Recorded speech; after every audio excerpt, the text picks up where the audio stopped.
Halo teman-teman penikmat Ruang Sekilas Film. Kita lanjutkan kembali di part kedua review film Monster Hunter. Bagi kalian yang belum menonton di part pertama, kalian bisa cek di link deskripsi untuk menonton part pertamanya.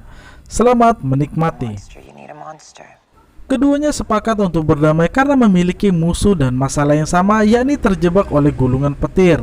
Dengan menggunakan bahasa isyarat yang terbatas, mereka berdua mencoba untuk saling bekerja sama menuju ke menara petir yang membuat mereka tersesat di gurun pasir ini. Dan untuk melewati padang gurun yang dikuasai oleh monster Diablos, terlebih dahulu mereka harus menangkap monster serangga di malam hari, di mana serat serangga bisa digunakan racunnya untuk membuat senjata melawan monster Diablos.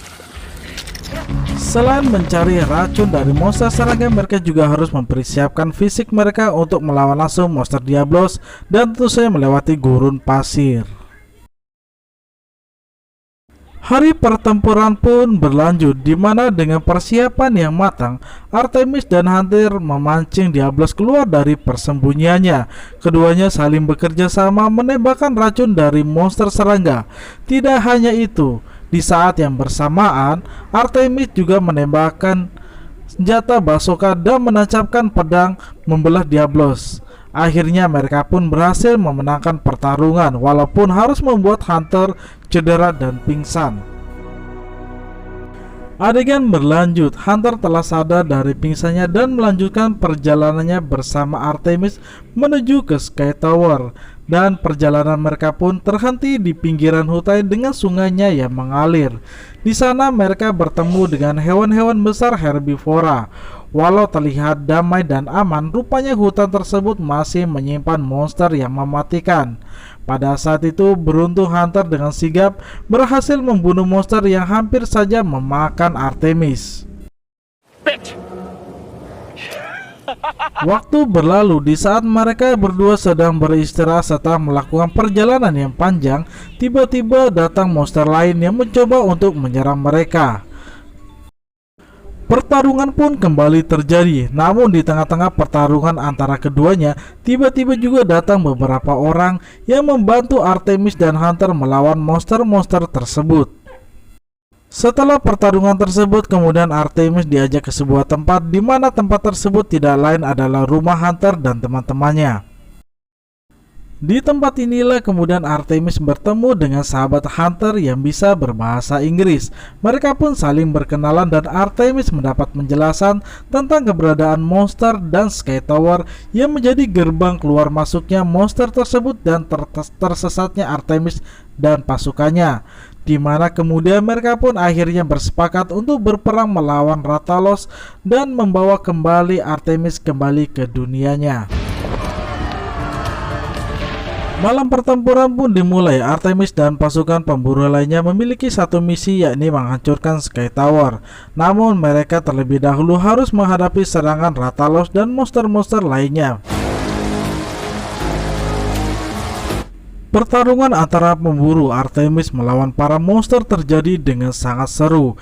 Efek CGI dalam film Monster Hunter ini membuat penonton akan larut dalam pertarungan itu. Bahkan kita akan melihat sosok Artemis yang bertarung dengan semangat heroiknya. Dia bahu-membahu dengan para hunter lainnya menaklukkan para monster, khususnya Rathalos. Namun sayangnya dalam pertarungan tersebut, Artemis tiba-tiba terhempas kembali ke dunianya. Artemis dengan setengah kesadarannya tiba-tiba juga ditemukan oleh tentara Amerika Serikat dan kemudian diangkut oleh mereka. Namun sialnya, di tengah mereka sedang mengevakuasi Artemis, tiba-tiba Rathalos muncul dari balik awan. Rathalos yang muncul kemudian menghancurkan alutsista milik Amerika Serikat satu persatu. Seolah mengamuk, Rathalos menghancurkan semua kendaraan perang tanpa tersisa. Semburan-semburan api panas yang dikeluarkan dari mulutnya membunuh para tentara terlatih Amerika. Bahkan termasuk dia juga berhasil menjatuhkan pesawat evakuasi yang membawa Artemis. Namun pertarungan ini belumlah selesai. Artemis yang sadar dari pingsannya kemudian berlari menuju ke Rathalos. Dia kemudian menembakkan sebuah peledak yang berhasil mengenai Rathalos dan membuat Rathalos pun terjatuh. dan terlihat lemah. Namun rupanya Rathalos masih bisa bergerak dan hendak memakan Artemis pada saat itu. Akan tetapi Hunter kembali muncul di waktu yang tepat. Hunter berhasil menembakkan tembakan pamungkas ke arah Rathalos hingga membuat Rathalos akhirnya terjatuh dan tewas seketika. Pertarungan ini pun akhirnya dimenangkan oleh Artemis dan Hunter. Seolah mereka akan menutup cerita dalam film ini di mana mereka berhasil mengalahkan Rathalos. Akan tetapi di akhir film ini ternyata penonton masih diajak ke dalam sebuah petualangan yang hendak dilakukan para pemburu ini, di mana mereka masih mengemban misi untuk menghancurkan Sky Tower yang merupakan gerbang masuk menuju ke dunia manusia. Tentu saja Artemis kini harus bertarung mati-matian agar Sky Tower bisa hancur untuk selama-lamanya. Dan inilah akhir cerita sementara dari film Monster Hunter ini. Terima kasih untuk kalian sudah nonton. Sampai jumpa di konten saya selanjutnya. Tetap di Ruang Sekilas Film.